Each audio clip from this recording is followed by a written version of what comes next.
Chicken দিয়ে তোমাদের সাথে বেশ কয়েকটা রেসিপি শেয়ার করেছি। আজকে তোমাদের সাথে শেয়ার করছি ঘরে থাকা কিছু উপকরণ দিয়ে দারুণ স্বাদের একটা চিকেনের রেসিপি।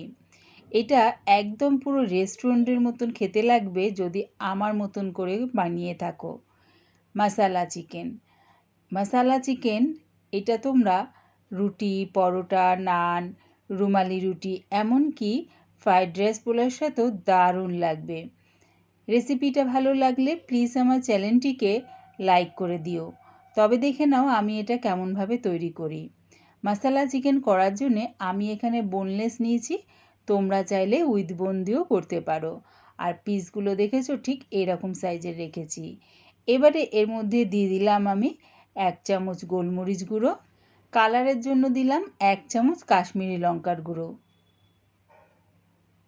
সব কিছু চিকেনের সাথে ভালো করে মাখিয়ে নিয়ে এটা 10 মিনিটের জন্য রেস্টে রেখে দেবো চাপা দিয়ে।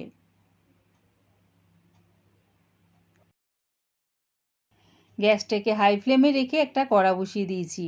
তার মধ্যে দিয়ে দিলাম 4 চামচের মতন রিফাইন তেল আর দিলাম 1 চামচ ঘি। তেলটা গরম হয়ে গেলে ফোড়নে দিচ্ছি 4-5টা লবঙ্গ, একটা বড় এলাচ, 2 টুকরো দারচিনি আর হাফ চামচ গোটা জিরে। যখন দেখবে ফোড়নের থেকে সুন্দর একটা গন্ধ বেরোচ্ছে, তার মানে ফোড়নটা আমার ভাজা হয়ে গেছে। এবারে এর মধ্যে দিয়ে দিলাম 3টে বড় সাইজের পেঁয়াজ আমি স্লাইস করে কুচিয়ে নিয়েছি, সেটা দিয়ে দিলাম। দিলাম 4টে চেরা কাঁচা লঙ্কা। পেঁয়াজটাকে আমি হালকা লাল করে ভেজে নেব। যখন দেখবে পেঁয়াজটা হালকা লাল করে ভাজা হয়ে গেছে, তখন এর মধ্যে দিয়ে দিলাম 1 চামচের মতন আদা রসুন পেস্ট। আদা রসুন পেস্টটা দিয়ে পেঁয়াজের সাথে মিশিয়ে নিয়ে একটু নাড়িয়ে চাড়িয়ে নিলাম। এবারে দিয়ে দিলাম চিকেনটা। চিকেনটা কিন্তু মশলার সাথে মাখিয়ে 15 মিনিটের জন্য রেস্টে রেখেছিলাম। চিকেনটা দিয়ে পেঁয়াজের সাথে মিশিয়ে একটু ভাজা ভাজা করে নেব। মানে চিকেনের কালারটা যখন চেঞ্জ হয়ে যাবে ততক্ষণ আমি এটা ভাজতে থাকব। আমি 2টো বড় সাইজের টমেটো এই চপারের মধ্যে দিয়ে চপ করে নিচ্ছি। তোমাদের কাছে যদি চপার না থাকে তাহলে এটা গ্রেট করে দিও, তবে টমেটোটা কিন্তু পেস্ট করে দিও না। দেখো এরকমভাবে ঠিক চপ করে নিলাম 2টো বড় সাইজের টমেটো। এদিকে দেখো চিকেনের কালারটা কিন্তু বেশ চেঞ্জ হয়ে গেছে ভাজতে ভাজতে। এবারে টমেটোটা আমি দিয়ে দিলাম। তারই সাথে দিয়ে দিলাম হাফ চামচ হলুদ গুঁড়ো, হাফ চামচ জিরের গুঁড়ো, 1 চামচ ধনের গুঁড়ো আর দিলাম স্বাদ অনুযায়ী নুন। এর মধ্যে কিন্তু আমি ঝাল লঙ্কার গুঁড়ো ব্যবহার করলাম না, তার কারণ আমি এর মধ্যে 1 চামচ গোলমরিচ গুঁড়ো দিয়েছি আর 4টে চেরা কাঁচা লঙ্কা দিয়েছি। মশলাটা দিয়ে ভালো করে একটু নাড়িয়ে চাড়িয়ে গ্যাসটাকে লোতে রেখে চাপা দিয়ে এটা হতে দিলাম। মাঝের মধ্যে দেখো চাপাটা খুলে একটু নাড়িয়ে চাড়িয়ে নেব। চিকেনের থেকে যে জলটা বেরিয়েছে দেখেছো, সেই জলেই কিন্তু চিকেনটা আমার সেদ্ধ হয়ে যাবে।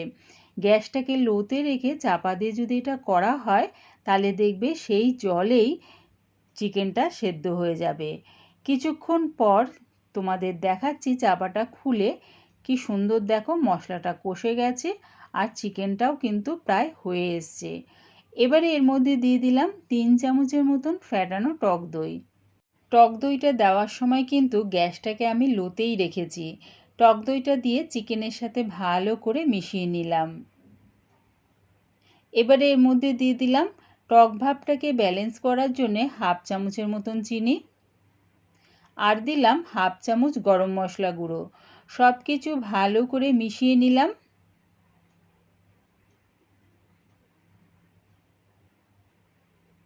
ভালো করে মিশিয়ে নিয়ে এবারে এর মধ্যে দিয়ে দিলাম আমি দেখো কারি পাতা।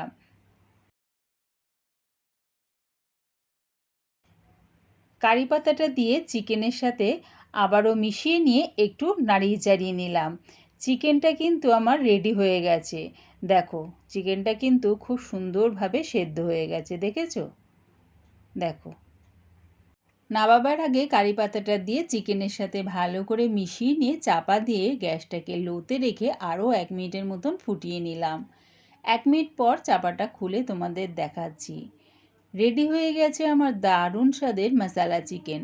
একবার বাড়িতে বানিয়ে খেয়ে দেখো, মনে হবে যেন রেস্টুরেন্ট থেকে অর্ডার দিয়ে বাড়িতে আনিয়ে খাচ্ছ। এত সুন্দর হয় ঘরে থাকা কিছু উপকরণ দিয়ে এই মশালা চিকেন। আমার এই মশালা চিকেন রেসিপিটা পুরো দেখার জন্য প্রিয়া ইপসা কিচেনের থেকে তোমাদের সবাইকে অনেক ভালোবাসা রইল। রেসিপিটা ভালো লাগলে প্লিজ আমার চ্যানেলটিকে সাবস্ক্রাইব করে দিও।